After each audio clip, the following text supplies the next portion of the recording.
الحمد لله نحمده ونستعينه ونستغفره ونؤمن به ونتوكل عليه ونعوذ بالله من شرور أنفسنا ومن سيئات أعمالنا من يهد الله فلا مضل له ومن يضلله فلا هادي له ونشهد أن لا إله إلا الله وحده لا شريك له وأشهد أن سيدنا ومولانا محمدا عبده ورسوله صلى الله تعالى عليه وسلم. أما بعد أعوذ بالله من الشيطان الرجيم. بسم الله الرحمن الرحيم. الذي خلق الموت والحياة ليبلوكم أيكم أحسن عملا. آمنت بالله صدق الله العلي العظيم. درود شریف پڑھیے. صلی اللہ علی نبی الأمی وعلی آلہ وآصحابہ وبارک وسلم. صلاۃ و سلام علیک یا سیدی یا رسول اللہ صلی اللہ تعالی علیہ وسلم. حضرات، آپ لوگوں نے علماء کرام کے بیان کو بھی سنا اور ڈاکٹر صاحب کے دل کی درد کو بھی آپ نے سماعت کیا. یقیناً ان کی باتوں سے ایسا محسوس ہو رہا تھا کہ انہیں جہاں اسلام سے بے پناہ محبت ہے، وہیں ہم لوگوں کے جسم کی بھلائی سے بھی بہت محبت ہے. بہت اچھا انہوں نے سمجھایا. روزے کا بھی فائدہ بتایا، نماز کا بھی فائدہ بتایا. وہ فائدہ بتایا جو ہم لوگ نہیں بتا پاتے. ہم لوگ تو یہی بتائے تھے پڑھو جنت ملی، روزہ رکھو جنت ملے گی، اور جنت دیکھی نہیں ہے لوگ تو کے لگ بڑھت نہیں. لیکن انہوں نے وہ چیز بتائی جس کے لیے ہم سب پریشان ہیں. شوگر سے بچنے کے لیے، بلڈ پریشر سے بچنے کے لیے ہر آدمی چاہتا ہے. وہ چیز ڈاکٹر صاحب نے نماز اور روزے کے وسیلے سے بتایا. اللہ تعالیٰ ایسے ہی سمجھ ہمارے ہر بھائی کو دے دے تو انشاءاللہ ہم میں آپ میں انقلاب پیدا ہو جائے. اللہ تعالیٰ نے رسول اللہ صلی اللہ علیہ وسلم سے فرمایا تھا، محبوب دعا مانگو مجھ سے. کس چیز کی دعا؟ اولاد کے بارے میں نہیں کہا، روزی کے بارے میں نہیں کہا، بلکہ ایک چیز ہے جس کے بارے میں اللہ نے نبی سے فرمایا، قُلْ رَبِّ زِدْنِي عِلْمًا. اے محبوب تم مجھ سے کہو کہ میرے رب میرے علم کو تو زیادہ کر دے. علم کی زیادتی کی دعا اللہ نے نبی سے فرمائی. پتہ چلا یہ بہت بڑی دولت ہے. اور علم دین بھی ہے، علم دنیا بھی ہے. ڈاکٹر صاحب نے ابھی بتایا کہ حضرت علی رضی اللہ عنہ کا قول ہے کہ زمانے کے لحاظ سے علم حاصل کرو. جس زمانے میں جس چیز کا عروج ہو اس کو سیکھو، تبھی آپ بھی عروج کریں گے. لیکن آج ہم لوگ اپنے بچوں کو، بہت کم لوگ ہیں جو چاہتے ہمارے بچے پڑھ لکھیں. اللہ تعالیٰ نے سورہ ملک کی ایک آیت میں فرمایا الذی خلق الموت والحیات، خدا وہ ہے جس نے زندگی اور موت کو پیدا کیا، اس نے زندگی کو بھی پیدا کیا اور موت کو بھی پیدا کیا۔ کیوں دونوں کو پیدا کیا؟ لِيَبْلُوَكُمْ أَيُّكُمْ أَحْسَنُ عَمَلًا، تاکہ تمہارا وہ امتحان لے لے کہ تم میں عمل کے اعتبار سے اچھا کون ہے۔ عمل کے لیے ہم دنیا میں آئے، امتحان دینے کے لیے آئے۔ یہ ہماری آپ کی زندگی کے اوقات سب امتحان میں گزر رہے ہیں، لیکن ہم سب فیل ہوتے ہی جا رہے ہیں۔ ایسا ہم بے راہ روی کے شکار ہو گئے کہ نہ ہمیں دنیا ہی مل رہی ہے نہ آخرت ہی مل رہی ہے۔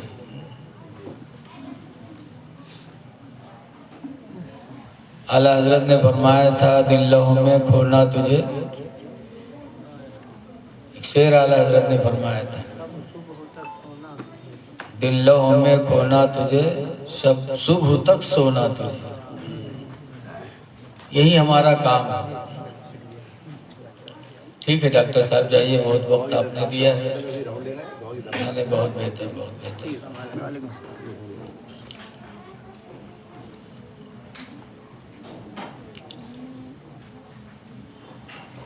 تبلیغ کا ایک حصہ یہ بھی ہے کہ جو معلوم ہو اس کو بتاؤ۔ حضور فرماتے بلغوا عنی ولو آیا، میری طرف سے تبلیغ کرو اگرچہ ایک ہی مسئلہ معلوم ہو، ایک چیز معلوم ہو تو اسی کی تبلیغ کرو۔ آج ہمارے ڈاکٹر شاداب صلی اللہ علیہ وسلم، اللہ نے ان کو ایک عہدہ عطا فرمایا، ڈاکٹر بنایا۔ ڈاکٹروں کی مجلس میں ڈاکٹروں کا ہی بیان ہوا، اور انہوں نے اس کے شکریہ میں اپنی والدہ کو یاد کیا اور محفل میلاد کیا شکر کے طور پر۔ اللہ قرآن میں فرماتا وَاشْكُرْ لِي وَلِوَالِدَيْكَ، اے میرے بندے تو میرا شکر ادا کر اور اپنے ماں باپ کا شکر ادا کر۔ آج ان کی والدہ کی روح قبر میں خوش ہو رہی ہوئی کہ میرا بچہ کامیاب ہوا اور آج اس نے میری دعائیں مغفرت کے لیے محفل میلاد کا انتظام کیا۔ یقیناً خوش ہو رہی ہوئی۔ خوش نصیب ہیں وہ لوگ جو اپنے والدین کو دنیا میں بھی خوش رکھتے ہیں اور آخرت کے لیے بھی ان کے لیے دعائیں مغفرت کرتے ہیں۔ کچھ تو ایسے ہیں کہ جب تک ماں باپ کھائے لائق نہیں ہیں تب تک ان کا نہ پوچھیں، اور جب کھانا پانی جائے گا اندر بند ہو جائے تب دودھ منہ میں گزری ہے، ابا دودھ پی، ابا دودھ پی۔ جب کھانے کے لائق تھا تب تم نے توجہ نہیں دیا، آواز جب کھانے کی استھتی خراب ہو گئی تو دودھ پلا رہے ہو۔ اے لوگوں جب تک کہ باحیات ہیں ان کی خدمت کرو، یہ نہ سوچو کہ بڑکوا نہیں دیتے تو ہم کاہے گا۔ بہت سے چار بھائی ہوتے تو کہا تو وہ خواوت نہیں تو ہم کاہے گا۔ لیکن کوئی کھلائے نہ کھلائے اللہ کو ڈر کے ماں باپ کو کھلاؤ، اللہ ایسا راستہ پیدا کرے گا، ایسا دے گا کہ کبھی آپ سوچ بھی نہیں سکتے۔ اللہ فرماتا ہے من یتق اللہ، جو اللہ سے ڈرے گا یجعل لہ مخرجا، اللہ اس کے لیے کوئی نہ کوئی نکلنے کا راستہ بنائے گا۔ وَيَرْزُقُهُ مِنْ حَيْثُ لَا يَحْتَسِبُ، اور اللہ اس کو اتنا دے گا کہ وہ شمار بھی نہیں کر سکتا، بے شمار دے گا۔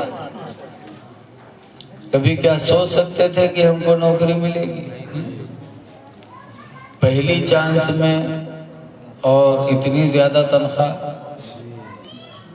ہم پرنسپل بنے تھے تو ہماری تنخواہ تھی 38,000 اور یہ ڈاکٹر بنے تو شروع میں 75,000۔ بتاؤ کہاں تک یہ جائیں گے بھائی؟ ابھی جیسا میں نے سنا وہی میں آپ کو سنا رہا ہوں، 65,000۔ یہ بڑی خوشی کی بات ہے، اللہ جس کو جب چاہے نواز دے۔ اے لوگوں، رمضان المبارک کا بابرکت مہینہ آ رہا ہے۔ ابھی آپ نے روزے کا فائدہ سنا ہی سائنس کے روشنی میں۔ اللہ تعالیٰ قرآن کریم میں فرماتا ہے یا ایھا الذین آمنوا، ایمان والو، کتب علیکم الصیام، تم پر روزے فرض کیے گئے، کما کتب علی الذین من قبلکم، جیسے کہ تم سے پہلے کے لوگوں پر روزے فرض ہوئے، لعلکم تتقون، تاکہ تم متقی ہو جاؤ، پرہیزگار ہو جاؤ۔ روزہ رکھنے والا سخت پیاسا ہوتا ہے، کلی کرتا ہے، چاہے تو کلی دو کلی اندر کر جائے، کسی کو پتہ چلے گا، لیکن پانی کا ایک قطرہ جانے نہیں دیتا، کیونکہ اس کا ایمان ہے کہ جس خدا کے لیے میں نے روزہ رکھا ہے وہ خدا دیکھ رہا ہے۔ پانی کا ایک قطرہ اندر نہیں جانے دیتا۔ عورتیں کچن میں ہوتی ہیں، چاہے تو اندر چاہے جو ان کچھ کھائے، نعمت کھانا ویسے نکال لیکن کوئی عورت نہیں کھاتی، کیوں؟ اس کا ایمان ہے کہ جس خدا کے لیے میں نے روزہ رکھا ہے وہ خدا کچن کے اندر بھی دیکھتا ہے۔ اور متقی اسی کو کہتے ہیں جو اللہ سے سچے طور پر ڈرنے والا ہو۔ اعلیٰ حضرت امام اہل سنت رضی اللہ تعالیٰ عنہ، آج ہم اعلیٰ حضرت کے مسلک کا نعرہ تو لگاتے لیکن ان کے مسلک پہ چل نہیں پاتے۔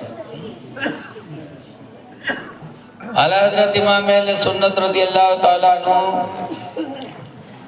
رمضان کا مہینہ پائے، بچپنا تھا تو انہوں نے روزہ رکھا،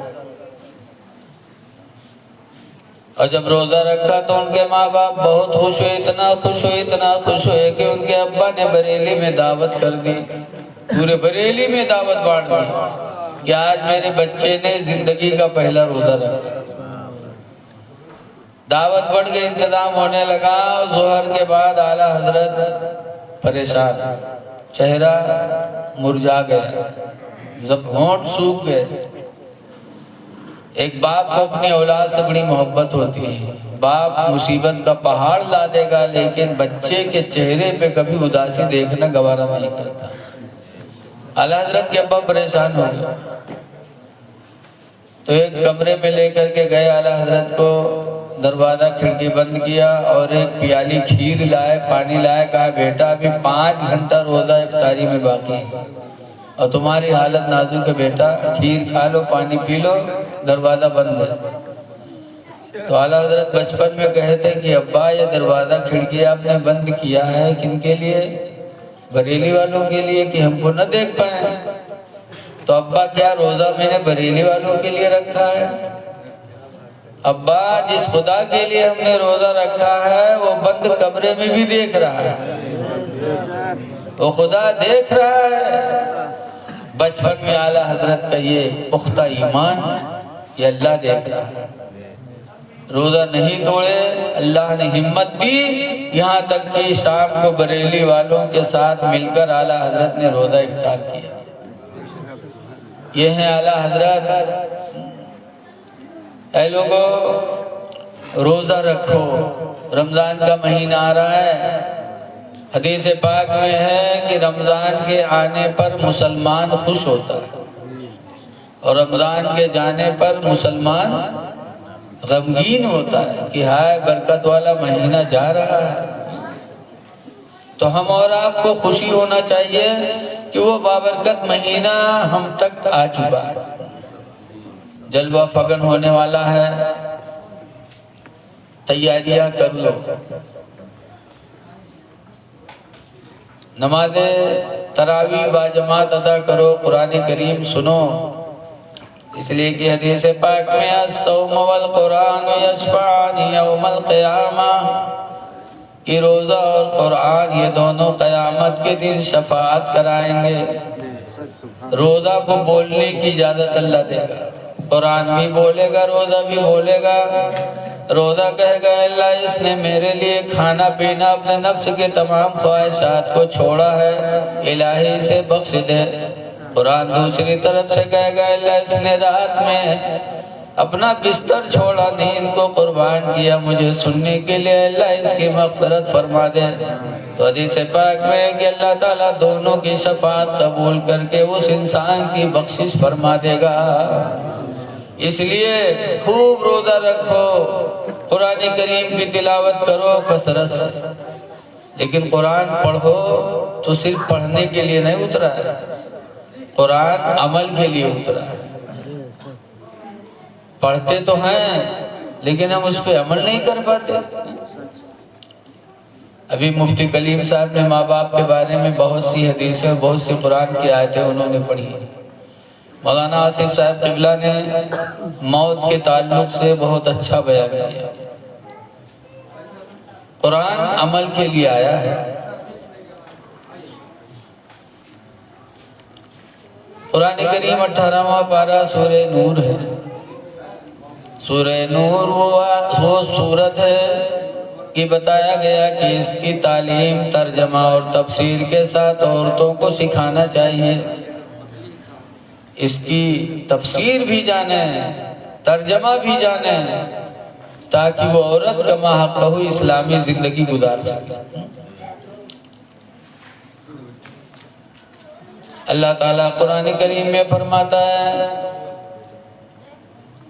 وَلَا يُبْدِينَ زِينَتَهُنَّ، یہ عورتیں اپنا بناؤ سنوار کہیں ظاہر نہ کریں، إِلَّا لِبُعُولَتِهِنَّ، مگر اپنے شوہر کے سامنے، او آباء بعولتهن، یا اپنے سسر کے سامنے، او آبائهن، یا اپنے باپ کے سامنے، ان کے سامنے بناؤ سنوار ظاہر کر سکتی ہیں، باقی کسی کے سامنے بناؤ سنوار ظاہر نہ کریں۔ کاش اگر ہماری ماں بہنیں اس کو پڑھ لیتی تو آج شادی بیاہ میں جو بے حیائی ظاہر ہو رہی ہے وہ بے حیائی ختم ہو جاتی ہے۔ اللہ حدیث پاک اللہ تعالیٰ کے نبی فرماتے الحیاء شعبۃ من الایمان، حیا شرم ایمان کا ایک حصہ ہے، ایک حصہ ہے۔ اسی طرح قرآن کریم میں اللہ فرماتا وَلَا يَضْرِبْنَ بِأَرْجُلِهِنَّ، کہ کوئی عورت اپنے پیر کو زمین پہ زور سے نہ رکھے، لِيُعْلِمَ مَا يُخْفِينَ مِن زِينَتِهِنَّ، کہ کہیں ان کے زیور کے بجنے کی آواز دیوار کے پیچھے کسی غیر محرم کے کان میں نہ پہنچ جائے، زیور کے بجنے کی آواز غیر محرم نہ سنے۔ آج معاشرہ اتنا گندا ہو چکا ہے، خلط ملط ایک دوسری کی اتنی ہو چکی ہے کہ آج ان آیتوں پہ عمل کیا کسی کو دیکھا نہیں جا رہا۔ اللہ تعالیٰ ہمارے ماں بہنوں کو، ہم سب کو اللہ تعالیٰ عمل خیر کی توفیق عطا فرمائے۔ ایک حدیث پاک سنو، عن ابی ذر، حضرت ابو ذر سے روایت ہے، قال قال رسول اللہ، ابو ذر کہتے اللہ کے رسول نے ارشاد فرمایا ثلاثۃ رجال، تین آدمی ایسے ہیں لا یکلمہم اللہ یوم القیامہ، کہ قیامت کے دن اللہ تعالیٰ ان تینوں سے بولے گا نہیں، ولا ينظر الیہم، اور ان کی طرف نظر رحمت بھی نہیں کرے گا، وَلَهُمْ عَذَابٌ أَلِيمٌ، اور ان کے لیے دردناک عذاب ہے۔ فقام ابو ذر، تو حضرت ابو ذر کھڑے ہو گئے، وقال من هم یا رسول اللہ، اور انہوں نے کہا اللہ کے رسول وہ ہے کون، وہ کون بد نصیب ہے جس سے اللہ بولے گا نہیں، جس پر نظر رحمت نہیں کرے گا۔ تو سرکار نے فرمایا نمبر 1 پر المسبلو، ٹخنا کے نیچے کپڑا پہننے والا، ٹخنا کے نیچے گھمنڈ اور تکبر سے کپڑا پہننے والا، اللہ اس سے بولے گا نہیں، نہ اس کی طرف نظر رحمت ڈالے گا۔